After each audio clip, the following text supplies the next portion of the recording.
자, 총평종 말씀드릴게요. 자, 난이도가 여러분들이 느끼기에는 어땠나요? 자, 우리 이제 작년, 재작년, 그작년 한 3년 정도 수능 문제를 비교한다면 그러면 난이도는 중하 정도로 보여요. 그죠? 예.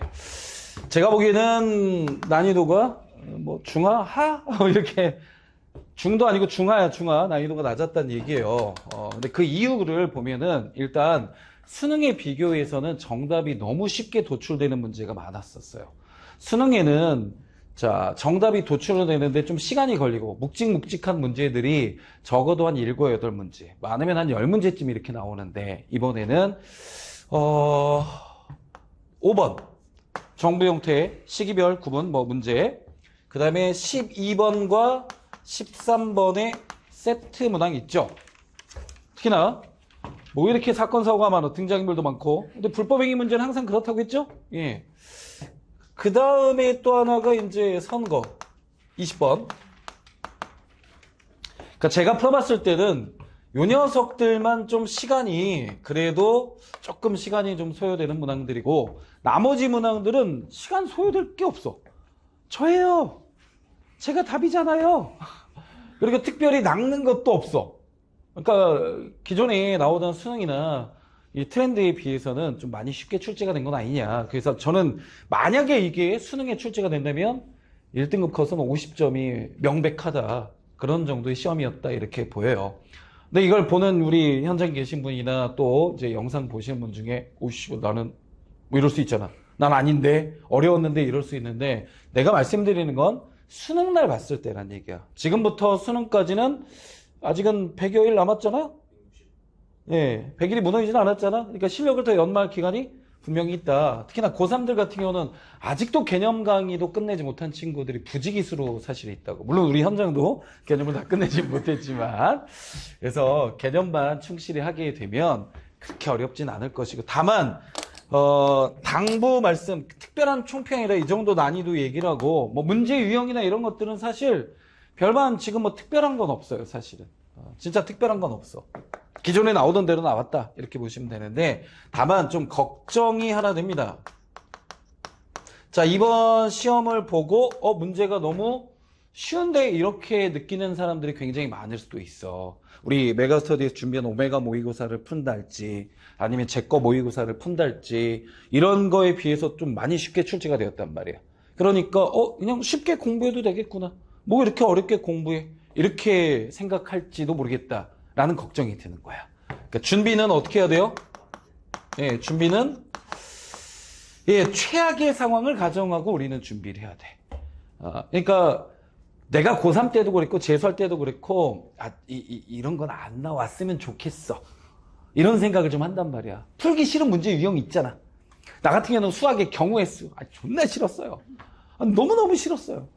안 나왔으면 좋겠어. 뭐 예를 들어서 제가 직접 겪었던 일, 1994년도에 수능을 처음 치렀고 1992년인가 3년쯤에 당시 고2 친구들이 이제 수능 볼 때 94년도 수능이니까 아마 93년도였는 것 같은데요.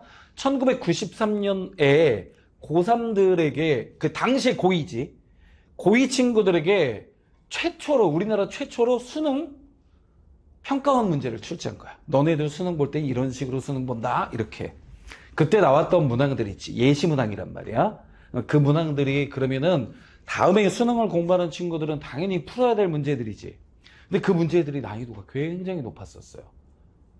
그래서 제가 수능 볼 때 이제 그 뒤로 이제 몇 년 지나서 수능을 보려고 하는데 준비하는데 수학 문제집 단원별로 이제 그 실험평가 문제들이 다 수록이 돼 있었던 거야. 그 중에 하나가 도형의 부등식 영역과 관련된 거. 도형의 부등식 여러분들 배우나요? 네, 뭐예요? 도형의 방정식도 있고 부등식도 있고 아무튼 도형의 방정식 부등식 관련된 문제인데 너무너무 풀기가 싫게 생겼어. 그래서 내가 무슨 생각했냐, 에이 똑같은 문제가 나오겠어? 안 나올 거야. 안 풀었어요. 다음에 또 어디가 또 풀 기회가 있었는데 안 풀었어요. 수능에는 안 나왔어. 근데 그때 잠깐 동안에 본고사가 있었거든. 내가 수능 볼 때, 대학 갈 때. 근데 내가 합격하지 못했지만 서울대학교에 본고사 시험을 보러 갔거든? 본고사 시험지에 똑같은 문제가 있었어. 그럼 나는 와 나왔다 환영한다 이래요? 아니면 좋대다? 완전 망했죠. 그 순간 그 시험에 대한 자신감 뿜뿜이야? 아니면 자신감 하락이야? 자신감은 하한가를 기록하게 될 수밖에 없었던 거지. 그런 기억도 있단 말이에요. 그러니까 얘기하다가 좀 길어지긴 했는데 뭔가를 준비할 때 항상 우리는 이게 귀찮고 좀 짜증나는 문제 유형이 이런 거 있을지라도 그걸 정복해가고 항상 최악의 상황을 가정하면서 우리는 공부를 해야 되겠다라는 거예요. 뭔 말인지 알겠죠? 그리고 무엇보다 중요한 거는 지금 현재 점수가 몇 점인지가 아니라 앞으로 우리가 어떻게 대처할. 내가 늘상 얘기하지만 저 뒤에 카메라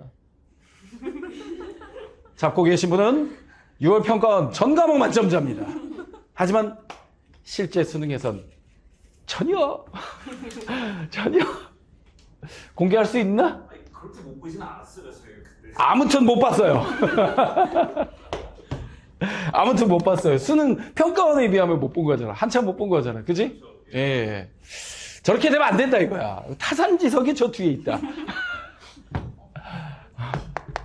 수능 점수가 중요하다. 중요한 점수는 뭐다?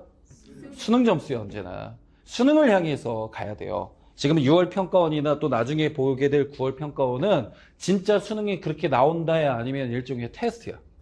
테스트야. 올해의 학생들은 이 정도 난이도로 출제했을 때 어떻게 지금 풀고 있느냐, 점수가 몇 점쯤 나오느냐, 일종의 실력 테스트의 의미가 강하단 말이야. 그렇기 때문에 이번에 좀 그렇게 어렵지 않게 출제됐으니까 수능도 그렇게 출제될 거야. 그러다가는 큰 코로 다친다. 내가 지난번에도 2022학년도 수능이 갑자기 어려워졌다는 얘기 했잖아. 그전 연도의 1컷이 만점. 근데 그 다음 연도 6월 평가원도 되게 쉬웠거든. 그러니까 6평, 9평은 되게 쉬웠는데 수능 날만 엄청 어려워진 거야. 평가원이 어떻게 판단했겠어? 요 정도 난이도면 변별력이 없구나. 그러니까 수능 날 갑자기 어떻게 난이도를 확 올린단 말이에요. 그러니까 이번에 분명히 어떤 사람들은 내가 보기엔 어려웠는데 이러겠지만 분명히 어렵지 않은 시험이었습니다. 그리고 이것 때문에 수능이 쉽게 출제될 거다. 이런 식으로 섣부른 예측은 안 했으면 좋겠다. 그래서 준비는 항상 뭘 가정하자? 최악의 상황을 우리는 가정하고 준비를 해야 될 것이다. 이런 말씀을 드립니다. 오케이? 자, 총평은 일단 여기까지 하도록 하겠습니다.